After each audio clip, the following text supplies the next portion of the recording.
बच्चों ये आपकी फ़िज़िक्स की एनसीईआरटी की बुक है। ये तो पार्ट 2 हम दिखा रहे हैं, इसी तरीके से पार्ट 1 भी आएगा, आप ले सकते हो, ठीक है। और आज हम जो शुरू करने जा रहे हैं सबसे पहले लेसन में, वो है हमारा कि फ़िज़िक्स या साइंस। सबसे पहले साइंस क्या होता है ना। आप लोगों ने बच्चों सब ने पढ़ा होगा कि साइंस क्या होता है, विज्ञान क्या होता है। विज्ञान एक ऐसा व्यवस्थित ज्ञान है जिसमें हम किसी भी चीज़ को तर्कबद्ध तरीके से पढ़ते हैं, जिनके कुछ स्टेप्स होते हैं जिनके द्वारा उसके बारे में पढ़ा जाता है ना। उसमें आप इस संसार में जो भी चीज़ें हो रही हैं उनके पीछे क्या सिद्धांत है, क्या केमिकल रिएक्शंस हो रही हैं, क्या बॉन्डिंग है, ये सारी चीज़ें साइंस में क्या होती हैं, विज्ञान में पढ़ी जाती है। एक क्रमबद्ध सुव्यवस्थित ज्ञान को ही हम क्या कहते हैं, विज्ञान, ठीक। अब विज्ञान की बच्चों मेन 3 ब्रांचेस होती हैं आपकी। वैसे तो आपका फ़िज़िक्स और केमिस्ट्री साइंस में आता है, बायो नहीं आता। मेन जो विज्ञान है वो हमारा फ़िज़िक्स और केमिस्ट्री है, ठीक। अब इसके बाद फ़िज़िक्स भौतिक विज्ञान क्या होता है, जैसा कि आप लोग देख सकते हो यहाँ पर भौतिकी का अर्थ होता है, इसको भौतिकी को इंग्लिश में हम लोग फ़िज़िक्स कहते हैं, जो 2 शब्दों से मिलकर, जो ग्रीक भाषा के शब्द फ्यूस से मिलकर बना होता है, जिसका अर्थ होता है प्रकृति, यानी कि नेचुरल साइंस, प्राकृतिक विज्ञान। तो फिज़िक्स वह ज्ञान है जिसके अंतर्गत प्रकृति और प्राकृतिक घटनाओं का वैज्ञानिक अध्ययन किया जाता है।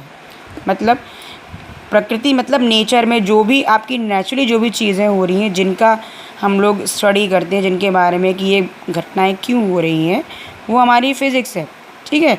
कि उसमें उसके पीछे क्या सिद्धांत है। अगर सूर्य अगर उदय हो रहा है, अस्त हो रहा है, तो उदय और अस्त उस समय लाल क्यों होता है, या जो ऋतुएं क्यों बदलती हैं, ग्रहण क्यों पड़ते हैं, है ना।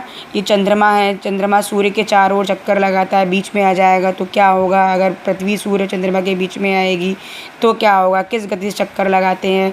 अगर हम कोई सैटेलाइट भेज रहे हैं तो हमें किस स्पीड से भेजना है। अगर पृथ्वी के चारों जो सैटेलाइट्स हैं वो क्या काम करते हैं, ये सारी चीज़ें, सारी घटनाओं के बारे में हम भौतिकी में पढ़ते हैं। अब बच्चों फ़िज़िक्स में आप लोग मैटर, द्रव्य क्या चीज़ होती है, प्रत्येक वह वस्तु जिसमें द्रव्यमान होता है और जो स्थान घेरती है, जिसका हम प्रत्यक्ष और अप्रत्यक्ष तरीके से अनुभव कर सकते हैं। सिंपल सी भाषा में बच्चों द्रव्य क्या चीज़ होती है, आप लोगों ने 7th में पढ़ा भी होगा। वह प्रत्येक वस्तु जो स्थान घेरती है वो सब क्या है, हमारी द्रव्य होती है, चाहे वो हवा ही क्यों ना हो, है ना। हवा भी क्या है, हवा भी तो स्थान घेरती है, तो वो हमारा क्या है, द्रव्य है, ठीक।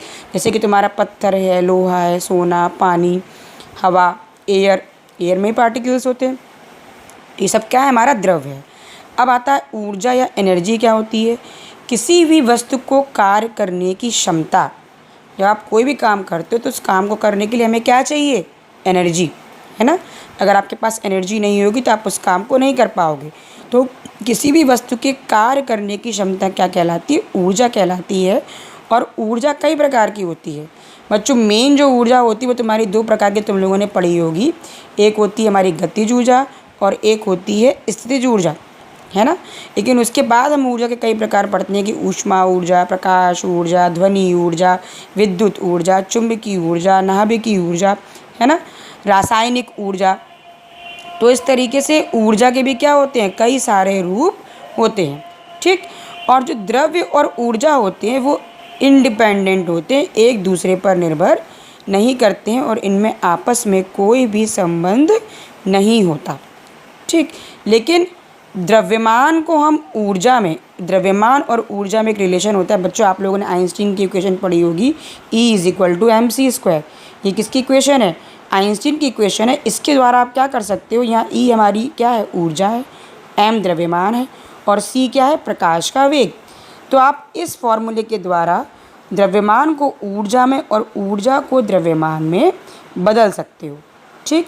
तो अगर कोई आपसे कहे कि अगर हमारे पास 1 ग्राम द्रव्यमान है या 1 किलोग्राम द्रव्यमान है तो उसके अकॉर्डिंग ऊर्जा कितनी होगी, तो आप यहाँ पर रखकर कितनी एनर्जी उसके पास उसको चाहिए या है, तो आप यहाँ से E का मान निकाल सकते हो। तो द्रव्यमान को हम ऊर्जा में और ऊर्जा को द्रव्यमान में किस फॉर्मूले के द्वारा बदल सकते हैं? आइंस्टीन की इक्वेशन के द्वारा, E = mc²। तो भौतिकी क्या होता है? वह शाखा है जिसमें ऊर्जा, द्रव्यमान और उसकी म्यूचुअल रिएक्शंस के द्वारा और उनके रूपांतरण के द्वारा क्या चीज़ें हो रही हैं, क्या घटनाएं हो रही हैं, उनके बारे में जिसमें अध्ययन किया जाता है, वो क्या होती है? हमारी फिज़िक्स। ठीक है, तो फिज़िक्स क्या है? साइंस की वो ब्रांच है जिसमें एनर्जी, द्रव्यमान, उनके म्यूचुअल रिएक्शंस, उनके रूपांतरण, कि जब हम किसी केमिकल को जलाते हैं तो कौन सी एनर्जी किस में बदलती है। अगर हमने कोई पटाखा जलाया तो हमारी जो केमिकल एनर्जी थी वो प्रकाश ऊर्जा में बदल गई, कैसे बदल गई, क्या रिएक्शंस हुई, है ना। अगर जो तुम्हारे न्यूक्लियर रिएक्टर्स होते हैं उनमें जो तुम्हारी नाभिकीय ऊर्जा होती है वो विद्युत ऊर्जा में बदलती है, तो कैसे बदलती है। तो ये सारी इन घटनाओं के बारे में जिसमें अध्ययन किया जाता है वो हमारी वो ब्रांच क्या कहलाती है? फिज़िक्स कहलाती है, विज्ञान कहलाती है। बच्चों, जो नेक्स्ट टॉपिक है वो है हमारा भौतिकी का कार्य क्षेत्र, कि भौतिकी का स्कोप क्या है। ठीक है, तो देखो भौतिकी का बच्चों जो स्कोप है बहुत ही वास्ट है। उसको हमने दो भागों में बांटा है, एक है हमारा मैक्रोस्कोपिक और दूसरा है माइक्रोस्कोपिक। ठीक, अब मैक्रोस्कोपिक क्या होते हैं? मैक्रोस्कोपिक के अंदर जितनी हमारी खगोलीय घटनाएं होती हैं, खगोलीय घटनाएं मतलब जितनी आपकी गैलेक्सीज़ में जो भी घटनाएं होती हैं, जो सोलर सिस्टम में जो घटनाएं होती हैं जिनके बारे में हम पढ़ते हैं, वो हमारी सब किस में आती? मैक्रोस्कोपिक घटनाओं के अंतर्गत आती हैं। ठीक है, और इन मैक्रोस्कोपिक घटनाओं को एक्सप्लेन करने के लिए हम क्या करते हैं? क्लासिकल मैकेनिक्स का यूज़ करते हैं। ठीक, और जो हमारी माइक्रोस्कोपिक घटनाएं हैं, माइक्रोस्कोपिक के अंदर क्या होती है? माइक्रो, जैसा कि नाम है माइक्रो, बहुत छोटी है ना। मैक्रो मतलब बड़ी, माइक्रो मतलब बहुत छोटी। तो माइक्रोस्कोपिक में मतलब जो आपकी आणविक घटनाएं होती हैं या न्यूक्लियर रिएक्शंस होती हैं, न्यूक्लियर जो इंसिडेंट्स होते हैं, उनको हम माइक्रोस्कोपिक में पढ़ते हैं। और इनको एक्सप्लेन करने के लिए हम क्वांटम मैकेनिक्स का यूज़ करते हैं। ठीक, अब इसके बाद मैकेनिक्स क्या होती है बच्चों? मैकेनिक्स क्या होती है? फिज़िक्स के वो नियम जिसमें हम जड़त्व के बारे में, बल के बारे में, गुरुत्वाकर्षण का नियम क्या है, शक्ति, बला, घूर्ण, इन सब राशियों के बारे में पढ़ते हैं, उसे हम बोलते हैं मैकेनिक्स। ठीक, मैकेनिक्स क्या होती है? कि जिसमें आप गुरुत्वाकर्षण के नियम के बारे में, जड़त्व, बल, ऊर्जा, शक्ति, बला, घूर्ण, इन सब की व्याख्या, ये कैसे एक दूसरे पर डिपेंड करते हैं, इन सब के बारे में जिस ब्रांच में आप पढ़ते हो वो मैकेनिक्स होती है। उसके बाद तुम्हारा बच्चों होता है थर्मोडायनेमिक्स। थर्मोडायनेमिक्स क्या होता है? इसमें हम जो तुम्हारे सिस्टम है उनके बैलेंस के बारे में पढ़ते हैं, कि सिस्टम की आंतरिक ऊर्जा क्या होगी, इसकी एंट्रोपी क्या होगी, टेम्परेचर क्या होगा, अगर हीट का ट्रांसमिशन करना है तो हम कैसे करेंगे। इसमें थर्मोडायनेमिक्स का zero law, first law, second law, इन सब के बारे में पढ़ोगे। जो रेफ्रिजरेटर है वो किस तरीके से काम करता है और कैसे हीट इंजन काम करते हैं, उनकी वर्किंग क्या है, उन सब के बारे में हम किस में पढ़ते हैं? थर्मोडायनामिक्स के बारे में। थर्मोडायनामिक्स मीन्स तुम्हारे हीट से रिलेटेड जितने भी चैप्टर होंगे वो आपके सारे किस में आ जाएंगे? थर्मोडायनामिक्स में आ जाएंगे। उसके बाद बच्चों आता है ऑप्टिक्स। ऑप्टिक्स मतलब लाइट की पर डिपेंडेंट जितनी भी घटनाएं हैं, तुम्हारा का रिफ्लेक्शन है, इंटरफेरेंस आप पढ़ोगे। उसके बाद पोलराइजेशन पढ़ोगे, दूरदर्शी, सूक्ष्मदर्शी के बारे में पढ़ोगे, है ना। ये सारी चीज़ें जिसमें हम पढ़ते हैं हमारी आंखों में कौन से दोष होते हैं, कैसे हम उनको दूर करते हैं, हमारी आँख कैसे काम करती है, माइक्रोस्कोप कैसे काम करते हैं, टेलीस्कोप कैसे काम करते हैं, इन सब की वर्किंग किस में पढ़ते हैं? हम ऑप्टिक्स में पढ़ते हैं। उसके बाद बच्चों जो नेक्स्ट ब्रांच है हमारी, जो क्लासिकल मैकेनिक्स में आप जिनके बारे में पढ़ते हो, ये सारी क्लासिकल मैकेनिक्स की ब्रांचेज हैं, है ना। इसमें तुम्हारा आता ऑसिलेशन ऑफ वेव्स। मतलब ये जो टॉपिक है इसके अंदर आप क्या पढ़ोगे? इसके अंदर अगर कोई वस्तु कंपन कर रही है तो किस तरह के कंपन है उसके, वो आपकी जो है उसमें आयाम क्या होगा उसका, वो प्रगामी तरंग है या अप्रगामी तरंग है, संचरण कैसे होगा। अगर म्यूज़िक है, संगीत है, तो उसमें कौन कौन सी वेव्स किस किस वेवलेंथ की होंगी। अगर ओपन क्लोज पाइप है या क्लोज ऑर्गन पाइप है तो किस तरह के ऑसिलेशंस होंगे। तो उन सब के बारे में हम ऑसिलेशन ऑफ वेव्स में पढ़ते हैं। उसके बाद बच्चों आता है इलेक्ट्रोडायनामिक्स। इलेक्ट्रोडायनामिक्स बच्चों क्या होता है? इस शाखा के अंतर्गत हम क्या करते हैं, जो आपकी आवेशित और चुंबकीय वस्तुएं होती हैं तो उनसे संबंधित जो भी हमारी इंसिडेंस है उनके बारे में पढ़ते हैं, जैसे कि गॉस का नियम है, एम्पियर का नियम, फैराडे का नियम, आपकी इलेक्ट्रोमैग्नेटिक वेव्स क्या होती हैं, करंट कैसे प्रोड्यूस होती है। तो इन सब में आप जिसके बारे में पढ़ोगे, जिस ब्रांच में आप इन सब के बारे में पढ़ोगे वो हमारी क्या है, इलेक्ट्रोडायनामिक्स है। तो ये सारी चीज़ें हम किस में, ये जो क्लासिकल मैकेनिक्स की ब्रांचेज हैं और ये सारा किस में यूज़ होता है, मैक्रोस्कोपिक जो हमारा क्षेत्र होता है उसमें जब हम किसी चीज़ का स्टडी करते हैं तो इन सारी ब्रांचेस का हम यूज़ करते हैं। मैक्रोस्कोपिक, मैक्रो मतलब बड़ी चीज़ें, जितनी आपकी खगोलीय चीज़ें या पार्थिव सॉलिड चीज़ें होती हैं उनमें, ठीक। और जो माइक्रोस्कोपिक होती हैं, परमाणुओं और इलेक्ट्रॉन से संबंधित जो घटनाएं होती हैं तो उनमें हम कौन सी क्वांटम फिज़िक्स का यूज़, क्वांटम मैकेनिक्स का यूज़ करते हैं। अब क्वांटम मैकेनिक्स क्या है बच्चों, क्वांटम मैकेनिक्स में जो आपकी मॉडर्न क्वांटम मैकेनिक्स है वो आपकी फोटोन, आइंस्टीन ने एक जो थे उन्होंने एक थ्योरी दी थी कि जो ऊर्जा होती है हमारी वो प्रकाश के छोटे छोटे पैकेट्स के रूप में चलती है। हम तक जो ऊर्जा सूर्य की रोशनी पहुंचती है वो छोटे छोटे पैकेट्स होते हैं, उन पैकेट्स को हम क्या कहते हैं, फोटोन्स कहते हैं। और प्रत्येक फोटोन की जो एनर्जी होती है वो h न्यू होती है। तो ये जो फोटोन थ्योरी थी, तो इस फोटोन थ्योरी के बाद डी ब्रॉगली की वेव्स, उनकी वेवलेंथ, इन सब के बारे में बताया गया। तो ये सब चीज़ें जिसमें स्टडी की जाती हैं वो हमारी क्या, माइक्रोस्कोपिक वो होता है, क्षेत्र होता है, उसमें पढ़ा जाता है। तो इस तरीके से फिज़िक्स के दो रीज़न हुए बच्चों, मैक्रोस्कोपिक और माइक्रोस्कोपिक। मैक्रोस्कोपिक को आप एक्सप्लेन करने के लिए क्लासिकल मैकेनिक्स का यानी कि इन सारी शाखाओं का यूज़ करोगे, और माइक्रोस्कोपिक को एक्सप्लेन करने के लिए हम मॉडर्न क्वांटम मैकेनिक्स का यूज़ करते हैं, यानी कि जो आपकी फोटोन थ्योरी है उसका यूज़ करते हैं। इस तरीके से बच्चों जो फिज़िक्स है हमारी वो कैसी ब्रांच है, बहुत ही एडवेंचरस और चैलेंजिंग ब्रांच है साइंस की, जहाँ एक और हम फिज़िक्स में आपके इलेक्ट्रॉन, परमाणु, अणु, इन सब के बारे में पढ़ते हैं, वहीं दूसरी ओर हम बहुत ही विशाल का आकाशीय पिंडों से सूर्य, पृथ्वी, गैलेक्सी, इन सब के बारे में भी पढ़ते हैं। तो जो फिज़िक्स है बच्चों वो क्या करती है, जो भी नेचर में जो भी चीज़ें हो रही हैं, क्यों हो रही हैं, क्यों इतनी कॉम्प्लिकेटिव हैं, उनके पीछे क्या रीज़न है, कौन से लॉज हैं, या जो फिज़िक्स है वो टेक्नोलॉजी को यूज़ करके नई नई चीज़ों का निर्माण भी करती है, ठीक है। तो जितने भी लॉ आए फिज़िक्स में, इसकी कोई लिमिट नहीं है ना। आप जब फिज़िक्स को पढ़ते हो ना तो इसकी कोई लिमिट है, ये एंडलेस है। फिज़िक्स का जो ज्ञान है वो एंडलेस है। बच्चे प्रैक्टिकल करते हैं, उनसे सीखते हैं, नई नई टेक्नोलॉजी आजकल विकसित हो रही है, आप लोग देख रहे हो, है ना। तो जो न्यूटन ने जो भी खोज की ग्रेविटेशन लॉ की, या जो आर्किमिडीज़ थे उन्होंने जो खोज की, आपके लॉ ऑफ फ्लोटेशन बताया था उन्होंने, जो तैरने का सिद्धांत बताया था, जो विद्युत चुंबकीय तरंगों के बारे में फैराडे ने बताया, या फिर जो भाप इंजन की खोज की, इन सब नियमों की उत्पत्ति तो हुई, और इन सब नियमों को यूज़ करके इन सब के बारे में आगे फिर इसमें और भी एडवांस क्या की गई, टेक्नोलॉजी को यूज़ करके उनको और एडवांस बनाया गया, इनके बारे में और इन सिद्धांतों को यूज़ करके नई नई चीज़ों को जनरेट किया गया, है ना।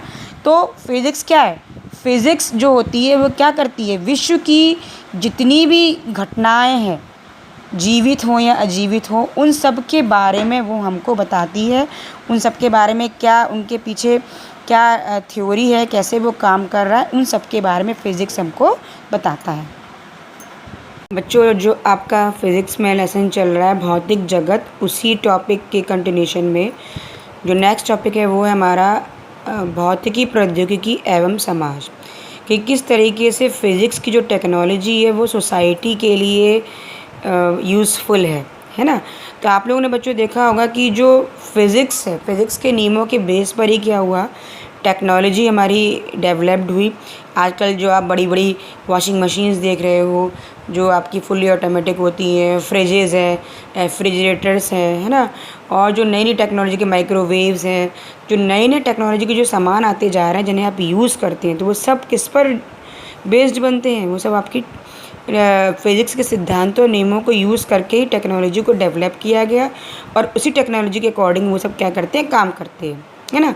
जैसे कि अब जैसे कि जूल द्वारा ऊष्मा का कार्य में रूपांतरण, कि जूल के द्वारा हम ऊष्मा को कार्य में और कार्य को ऊष्मा में बदल सकते हैं। और जो फैराडे की विद्युत चुम्बकीय प्रेरण की खोज हुई थी, उसके बेस पर जो टेक्नोलॉजी विकसित हुई, वो क्या क्या विकसित हुई, जैसे लीवर सिस्टम का अध्ययन हम की स्टडी के लिए जो मशीन्स डिज़ाइन की गई, लिक्विड फ्लो के अध्ययन से वायुयान की खोज हुई, आपकी ऊष्मा और कार्य के रूपांतरण से ऊष्मा इंजन की खोज हुई, जो सेमीकंडक्टर्स हैं, डायोड्स हैं, ट्रांजिस्टर्स हैं, तो इनके अध्ययन से, इनके टेक्नोलॉजी से रेडियो, टेलीविज़न, कंप्यूटर, रोबोट्स, इनका निर्माण किया गया। न्यूक्लियर फिज़न और फ्यूज़न के बेस पर फिर आपकी जो है न्यूक्लियर रिएक्टर्स, परमाणु बम, हाइड्रोजन बम, ये सब बनाए गए हैं ना। न्यूक्लियर फ्यूज़न से हाइड्रोजन बम बनाया गया। अब जब एक्स किरणों की खोज हुई, तो इसके द्वारा आपका एक्सरे जो मशीन, इन एक्सरेज़ को यूज़ किया जाता है। ठीक, अब लेज़र जो बीम है, उसके द्वारा आपका गॉल ब्लैडर का ऑपरेशन किया जाता है, पथरी का, है ना। और भी कई ऑपरेशंस लेज़र बीम्स के द्वारा अब तो किए जाते हैं। ठीक है, तो जो टेक्नोलॉजी हमारी डेवलप हुई, उस टेक्नोलॉजी को हम क्या करने, सोसाइटी में यूज़ करने लगे, है ना। जैसे कि आपका ईसीजी होता है, अल्ट्रासाउंड होता है, स्कैनिंग होती है, डॉपलर टेस्ट होते हैं। तो इन सब में टेक्नोलॉजी यूज़ हो रही है, वो हमारी क्या होती है, फिज़िक्स के नियमों और सिद्धांतों पर यूज़ हो रही है।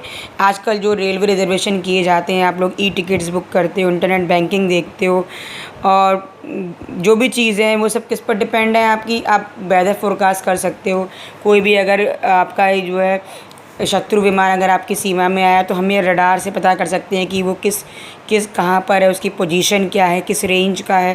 तो ये सब कैसे पॉसिबल हुआ, इन सब के लिए हमने क्या किया, आर्टिफिशियल सैटेलाइट्स को डेवलप किया। और उन आर्टिफिशियल सैटेलाइट्स को हमने क्या किया, स्पेस में भेजा, है ना। तो उस सैटेलाइट्स को भेजने के लिए क्या स्पीड होनी चाहिए, कितना ईंधन हमको चाहिए, अगर वो किसी अर्थ के चारों, अगर हम उसको किसी कक्षा में सेटल करते हैं, तो क्या क्या चीज़ें ज़रूरी होती हैं। इन सब के लिए हमने क्या किया, फ़िज़िक्स के नियमों और सिद्धांतों को ही यूज़ किया। तो स्पेस साइंसेज़ में भी क्या हुआ, टेक्नोलॉजी का यूज़ किया गया। तो इस तरीके से आप ये देख सकते हो कि फ़िज़िक्स की टेक्नोलॉजी का सोसाइटी के डेवलपमेंट के लिए बहुत ज़्यादा इस्तेमाल किया गया। ठीक है, तो आजकल जो भी आप नई नई चीज़ें देखते हो कि हम लोग बैंकिंग का यूज़ करने लगे हैं, आजकल आप लोग जो इंटरनेट के द्वारा इस समय जो मोबाइल से पढ़ाई कर रहे हैं, है ना, तो वो सब भी क्या है, वो सब भी टेक्नोलॉजी की ही देन है। लेकिन इन चीज़ों को यूज़ करने में हम लोग क्या कर रहे हैं, एनवायरनमेंट पोल्यूशन को बढ़ाते जा रहे हैं, जो रेडिएशंस हैं। तो इस तरीके से बच्चों आप ये देख सकते हो कि जो भी फ़िज़िक्स बेस्ड टेक्नोलॉजी है, जिन सिद्धांतों और नियमों पर हमारी फ़िज़िक्स काम करती है, उन नियमों सिद्धांतों को यूज़ कर आजकल बहुत सारी चीज़ें आप लोग देख रहे हो जिनको हम यूज़ कर रहे हैं। और हमारी जो लाइफ़स्टाइल है वो क्या हो रहा है, बहुत ही कंफर्टेबल होता जा रहा है ना। अब जैसे आप इस समय जो आपका कोविड-19 का जो समय चल रहा है, इसमें आप क्या कर रहे हो, घर बैठे ऑनलाइन क्लासेस कर सकते हो। तो ये सब क्या है, टेक्नोलॉजी पर ही बेस्ड है।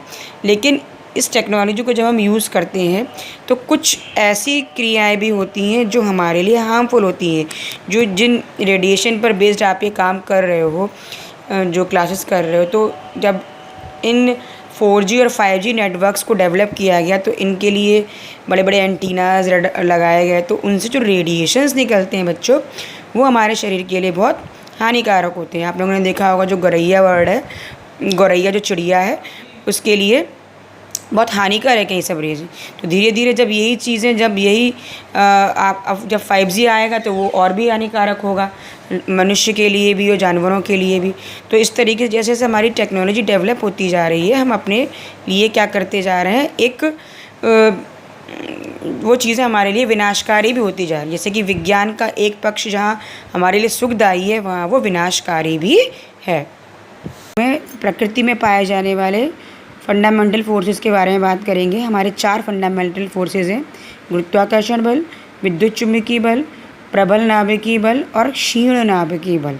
ठीक है, गुरुत्वाकर्षण बल को इंग्लिश में ग्रेविटेशनल फोर्स बोला जाता है, इसको इलेक्ट्रोमैग्नेटिक फोर्स बोला जाता है। ये हमारा स्ट्रॉन्ग न्यूक्लियर फोर्स है और ये हमारा वीक न्यूक्लियर फोर्स है। तो इन चारों बलों में से सबसे वीक बल जो होता है, वो हमारा होता है गुरुत्वाकर्षण बल।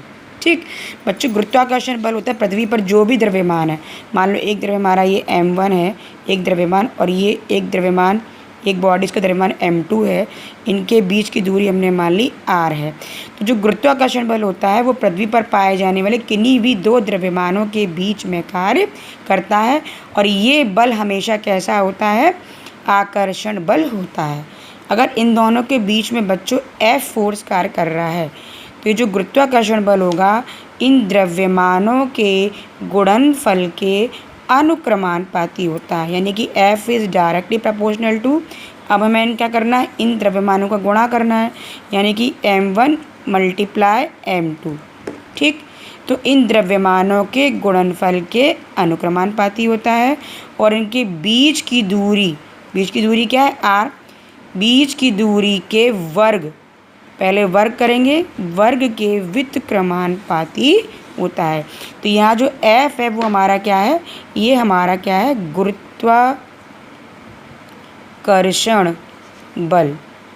ठीक, अब आप जब इसे कंबाइन करोगे तो F इज़ डायरेक्टली प्रोपोर्शनलिटी हो जाएगा m1 m2 अपॉन r²। जब प्रोपोर्शनल को हम इक्वल में लिखते हैं तो कांस्टेंट आता है F is equal to g m1 m2 upon r²। इस g को हम बोलते हैं गुरुत्वाकर्षण नियतांक। ठीक है, तो गुरुत्वाकर्षण बल हमारा बच्चों क्या है? जो प्रकृति में किन्हीं भी दो वस्तुओं के बीच में जो बल कार्य करता है उस बल को हम क्या कहते हैं? गुरुत्वाकर्षण बल। और वो उनके द्रव्यमानों के गुणनफल के अनुक्रमानुपाती, और उनके बीच की दूरी जो r है उसके वर्ग के व्युत्क्रमानुपाती। व्युत्क्रमानुपाती का मतलब क्या है? कि वो अपॉन में चला जाएगा, रेसिप्रोकल में चला जाएगा। और अनुक्रमानुपाती का मतलब डायरेक्टली प्रोपोर्शनल, मतलब अगर इस क्वांटिटी को बढ़ाओगे तो ये क्वांटिटी भी बढ़ेगी। अगर व्युत्क्रमानुपाती का मतलब इसको बढ़ाएंगे तो ये घटेगी, ये अपॉन में जाएगा। ठीक है, इसके बाद बच्चों जो दूसरा बल है वो है हमारा विद्युत चुंबकीय बल। ठीक, जो विद्युत चुंबकीय बल होता है वो दो आवेशों के बीच में कार्य करता है, और ये जो बल है ये स्थिर विद्युत बल होता है। ये बल तुम्हारा प्रतिकर्षण बल भी हो सकता है और आकर्षण बल भी हो सकता है। ठीक है, जैसे कि गुरुत्वाकर्षण बल था हमारा, गुरुत्वाकर्षण बल दो द्रव्यमानों के बीच में कार्य कर रहा था, इसी प्रकार से विद्युत चुंबकीय बल जो होता है ये दो आवेशों के बीच में कार्य करता है। हमने माने कि दो हमारे पास आवेश है, ये Q1 आवेश है और ये Q2 आवेश है, और इनके बीच में जो बल कार्य कर रहा है वो F है।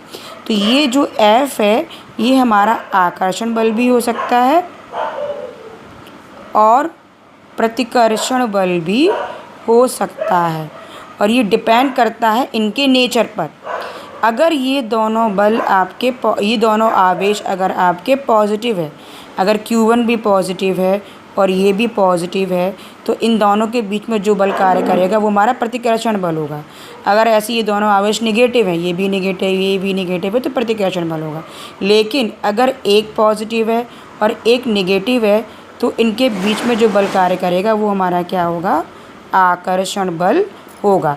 ठीक है, तो जो समान आवेश होते हैं तो उनके बीच में तो प्रतिकर्षण बल होता है, और जो विपरीत आवेश होते हैं उनके बीच में आकर्षण बल होता है। ठीक, अब जैसे कि हमारा गुरुत्वाकर्षण बल था, द्रव्यमानों के गुणनफल के अनुक्रमानुपाती था, और इनके बीच की दूरी क्या है? r, उसके वर्ग के व्युत्क्रमानुपाती था। ऐसे ही ये जो हमारा स्थिर विद्युत बल है ये भी आवेशों के गुणनफल के अनुक्रमानुपाती, यानी कि आवेशों का गुणा करो तो Q1 × Q2, इनके गुणनफल के अनुक्रमानुपाती हो गया।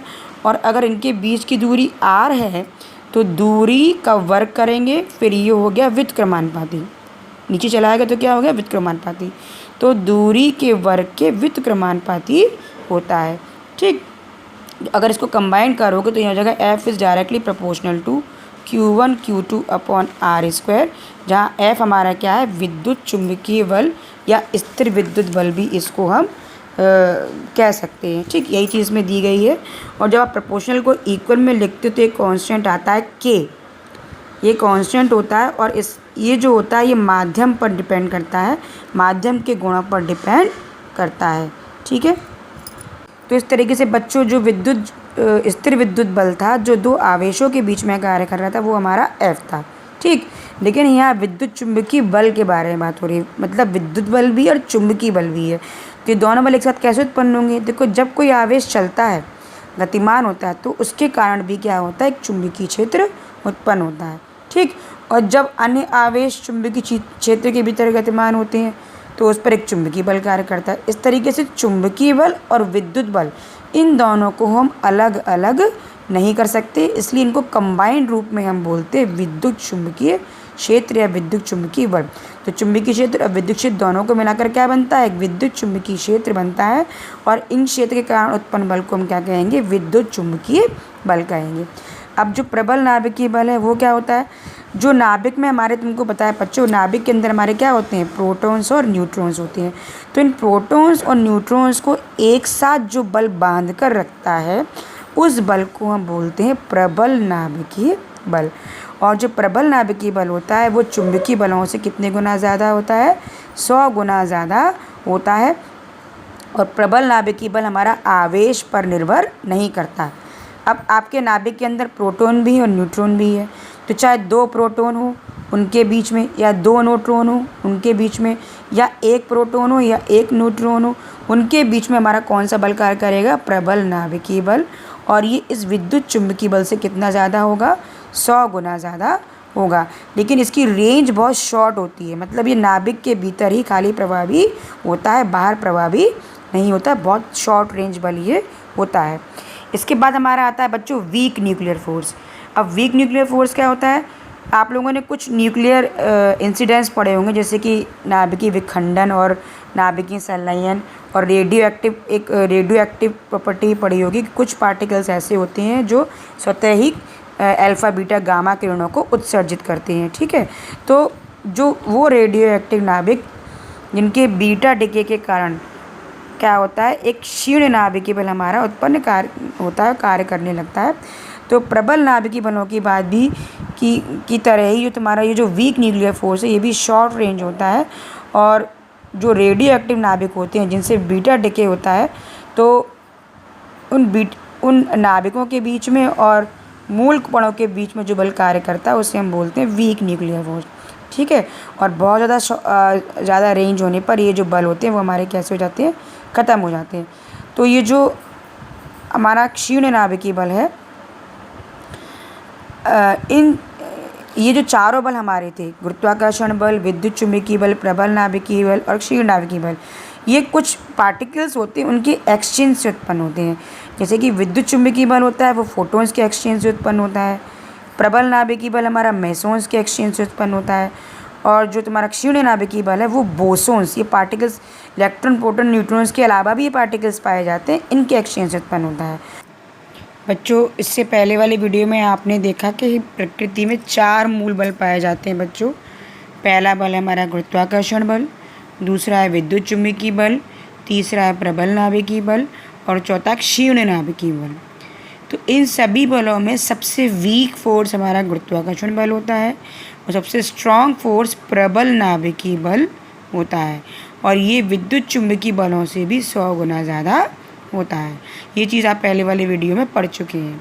इसके बाद बच्चों, आज हम जो भौतिकी नियमों की प्रकृति, जो फिज़िक्स के लॉ हैं, कुछ लॉज हमारे यूनिवर्सल रहती हैं, तो उन लॉज के बारे में बता रहे हैं कि उनमें कौन कौन सी ऐसी राशियाँ हैं जो संरक्षित रहती हैं, है ना। जैसे कि कुछ हम क्या करते हैं, कुछ ऐसी कंडीशंस रख देते हैं जब कोई प्रोसेस होता है या कोई चेंज होता है, तो उसके अंदर ऐसी कंडीशन रखी जाती है जिससे कि कुछ भौतिक राशियाँ समय के साथ साथ नियत रहती हैं। ठीक है, तो उस कंडीशन को ही हम कहते हैं संरक्षण का नियम। जैसे कि आप लोगों ने पढ़ा है बच्चों ऊर्जा संरक्षण का नियम। ऊर्जा संरक्षण क्या है कि जब किसी वस्तु पर, किसी भी वस्तु की जो कुल ऊर्जा होती है वो कैसी होती है? हमारी नियत होती है। ऊर्जा कभी भी क्या होती है? ऊर्जा का ना तो कभी नष्ट होती है, ना ही ऊर्जा को हम उत्पन्न कर सकते हैं। ऊर्जा को खाली हम क्या कर सकते हैं? एक फॉर्म से दूसरे फॉर्म में कन्वर्ट कर सकते हैं। ये नियम आप लोगों ने पढ़ा होगा, है ना। जैसे कि जब आप किसी पटाखे को जलाते हो तो पटाखे में क्या है? केमिकल से बना है, तो केमिकल ऊर्जा है। और जब वो जलता है तो किस में बदलता है? वो लाइट में बदलता है, हीट में बदलता है ना।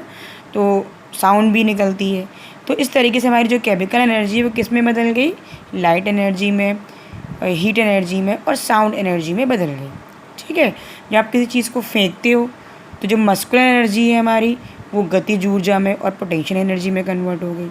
तो इस तरीके से ऊर्जा हमारी क्या होती है, कभी भी नष्ट नहीं होती, उसको हम एक फॉर्म से दूसरे फॉर्म में चेंज कर सकते हैं। तो इसमें यही दिया है कि किसी वस्तु पर कार्य करने वाला बल कैसा होता है, संरक्षी होता है, यानी कि उस सिस्टम की कुल ऊर्जा हमारी नियत रहती है। कुल ऊर्जा का मतलब स्थितिज ऊर्जा और गतिज ऊर्जा का योग। ऊर्जा दो प्रकार की होती है ना, गतिज ऊर्जा और स्थितिज ऊर्जा। जो कुल ऊर्जा होती है यानी कि गतिज ऊर्जा और स्थितिज ऊर्जा, इन दोनों का टोटल सेम रहेगा। ठीक है, अगर ये बढ़ेगी तो ये घटेगी, टोटल वही आ जाएगा। अगर ये घटेगी तो ये बढ़ जाएगी, टोटल हमारा वहीं आ जाएगा। ठीक है, तो कुल ऊर्जा हमारी नियत रहती है। ऊर्जा को हम ना तो उत्पन्न कर सकते हैं और ना ही नष्ट कर सकते हैं, हमारा ऊर्जा संरक्षण का नियम है। इसी प्रकार से बच्चों आपने संवेग संरक्षण का नियम भी पढ़ा होगा। अब क्योंकि संवेग दो प्रकार का होता है, आप आगे पढ़ोगे संवेग दो प्रकार का होगा, रेखीय संवेग और कोणीय संवेग। तो रेखीय संवेग संरक्षण का नियम क्या कहता है कि यदि किसी निकाय पर कार्य करने वाला बल कैसा हो, यदि किसी निकाय पर कार्य करने वाला वह बल शून्य हो तो उस निकाय का रेखीय संवेग संरक्षित रहता है। ये हमारा रेखीय संवेग संरक्षण का नियम है। ठीक है, और कोणीय संवेग संरक्षण का नियम क्या है, जैसे कि कोणीय संवेग संरक्षण कब यूज़ करते हैं, जब वस्तु हमारी घूर्णन गति करती है। और रेखीय संवेग कब होता है, जब वस्तु हमारी स्ट्रेट लाइन मोशन, एक सीधी रेखा में चलती है। और कोणीय संवेग कब होगा, जब वस्तु हमारी घूमेगी।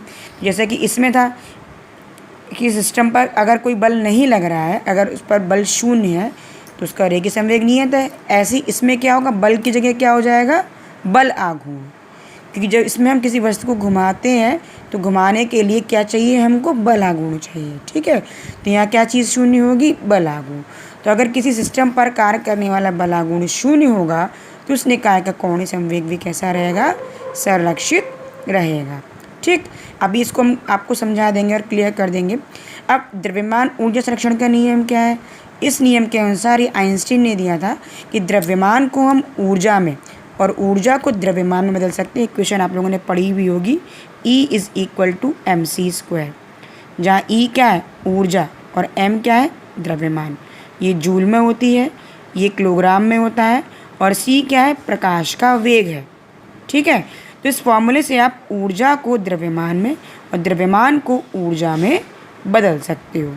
ठीक, तो जो न्यूक्लियर रिएक्शंस होती हैं बच्चों, उनमें क्या होता है, जो हमारे न्यूक्लियस और प्रोटॉन्स होते हैं उनकी कुल संख्या तो नियत रहती है। ठीक है, लेकिन उनका जो कुल द्रव्यमान होता है क्रिया से पहले और क्रिया के बाद में वो नियत नहीं रहता। उनके द्रव्यमान में कुछ ना कुछ चेंज होता है। वही द्रव्यमान क्या होता है, हमारा ऊर्जा में बदल जाता है। तो उसी को हम बोलते हैं द्रव्यमान क्षति। ये द्रव्यमान क्षति किस में उत्पन्न होती है, ऊर्जा के रूप में। ये द्रव्यमान क्षति कहाँ से आई कि जब कोई भी न्यूक्लियर रिएक्शन होती है तो प्रोटॉन्स और न्यूट्रॉन्स की कुल संख्या क्या होती है, नियत रहती है, लेकिन उसका जो नाभिकों का कुल द्रव्यमान है वो रिएक्शन से पहले और रिएक्शन के बाद में क्या होता है, बदल जाता है। तो ये जो द्रव्यमान में चेंज आया, द्रव्यमान में कमी आई, तो वो क्या कहलाती है, द्रव्यमान क्षति कहलाती है। और वही ऊर्जा के रूप में निकलती है। जो हमारे परमाणु बम है, जो हाइड्रोजन बम है, उनमें इतनी ज़्यादा एनर्जी क्यों निकलती है, जो द्रव्यमान क्षति होती है वही हमारी ऊर्जा में कन्वर्ट हो जाती है। ठीक है, जो आप लोगों ने फिज़िक्स में एक गति का नियम पढ़ा होगा, सेकंड लॉ, उसके अकॉर्डिंग जो F होता है, F = क्या होता है, ΔP/ΔT होता है ना, जहाँ P हमारा संवेग है और F हमारा बल है। अगर इस बल को हम शून्य कर दें, है ना, यानी अगर F की वैल्यू हमारी क्या हो, 0, तो 0 बराबर क्या हो जाएगा, ΔP/ΔT। अब आप इसको क्रॉस मल्टीप्लाई करो तो यहाँ से ΔP बराबर क्या आ जाएगा, 0। डेल्टा का मतलब क्या है, परिवर्तन। किस में परिवर्तन, संवेग में। जब संवेग में कोई परिवर्तन नहीं है, 0 है, यानी कि P की वैल्यू क्या हो जाएगी, हमारी कांस्टेंट हो जाएगी। तो यही हमारा क्या है, संवेग संरक्षण का नियम है कि जब किसी निकाय पर लगने वाला कुल बल शून्य होता है तो उसका रेखीय संवेग नियत रहता है। इसी तरह से बच्चों हमारा जो कोणीय संवेग संरक्षण का नियम है, कोणीय संवेग संरक्षण का नियम। तो कोणीय संवेग संरक्षण के नियम में भी यही चीज़ है। वहाँ पर टॉ इज इक्वल टू क्या होता है, delta J upon delta T. यहाँ टॉ हमारा बल आघूर्ण है और जे क्या है, जे हमारा यहाँ पर कोणीय संवेग है। तो अगर किसी सिस्टम पर लगने वाला बल आघूर्ण शून्य है, यानी कि टॉ की वैल्यू ज़ीरो हो गई, तो ज़ीरो बराबर यहाँ पर हमारा क्या हो जाएगा, delta J upon delta T. जब आप क्रॉस मल्टीप्लाई करोगे तो ये हो जाएगा यहाँ से हमारा डेल्टा जे बराबर ज़ीरो। डेल्टा का मतलब फिर से परिवर्तन, किस में परिवर्तन, कोणीय संवेग में। जब कोणीय संवेग में परिवर्तन ज़ीरो है, मतलब संवेग में कोई परिवर्तन नहीं हो रहा, तो कोणीय संवेग जे हमारा कैसे हो गया, कांस्टेंट हो गया। और यही हमारा कोणीय संवेग संरक्षण का नियम है कि अगर किसी निकाय पर लगने वाला बलागुण कैसा है, शून्य है, तो उसका कोणीय संवेग कैसा रहता है, कांस्टेंट रहता है। अब इसके बाद बच्चों एक नियम और रह गया है हमारा, आवेश संरक्षण का नियम। आवेश संरक्षण का नियम क्या है, सेम यही चीज़ है कि आवेश को ना तो हम उत्पन्न कर सकते हैं और ना ही नष्ट कर सकते हैं। यही हमारा क्या है, आवेश संरक्षण का नियम है। ठीक है, आवेश क्या होते हैं, एक वस्तु से दूसरी वस्तु में ट्रांसफ़र होते हैं। ठीक है, क्या होता है बच्चों, जैसे मान लो एक वस्तु आपकी ये है और एक वस्तु है, इसको आपने क्या किया, छड़ से रगड़ा। तो जब आप किसी वस्तु को छड़ से रगड़ते हो, तो रगड़ने पर क्या होता है कि इससे कुछ इलेक्ट्रॉन निकल कर या तो इसमें चले जाएंगे या इससे कुछ इलेक्ट्रॉन निकल कर इसमें चले जाएंगे। ठीक, तो जो वस्तु इलेक्ट्रॉन देती है उसमें तो इलेक्ट्रॉन की कमी हो गई। मान लो ये ए वस्तु है और ये बी वस्तु है, और ये जो ए वस्तु है ये बी को इलेक्ट्रॉन दे रही है। तो जब ये इसको इलेक्ट्रॉन देगी तो ए में इलेक्ट्रॉन की कमी हो जाएगी, यानी कि प्रोटॉन्स की संख्या ज़्यादा हो जाएगी। तो उस पर आ जाएगा पॉजिटिव चार्ज, क्योंकि प्रोटॉन पॉजिटिव होते हैं, इलेक्ट्रॉन नेगेटिव होते हैं। आप लोगों ने पढ़ा होगा, प्रोटॉन पर होता है पॉजिटिव चार्ज और इलेक्ट्रॉन पर होता है नेगेटिव चार्ज। अब इस वस्तु में इलेक्ट्रॉन्स एक्स्ट्रा आ गए। जब इलेक्ट्रॉन्स एक्स्ट्रा आ गए तो क्या होगा, इलेक्ट्रॉन की संख्या ज़्यादा हो गई, तो इस पर कैसे चार्ज हो जाएगा, नेगेटिव चार्ज। प्रोटॉन्स कम हो जाएंगे और इलेक्ट्रॉन्स ज़्यादा हो जाएंगे। तो इसीलिए जब हम दो वस्तुओं को आपस में रगड़ते हैं तो उन पर चार्ज आ जाते हैं, एक पर पॉजिटिव चार्ज और एक पर नेगेटिव चार्ज। तो आवेश क्या होते हैं, उत्पन्न नहीं हुए, खाली एक से दूसरे में ट्रांसफ़र हुए।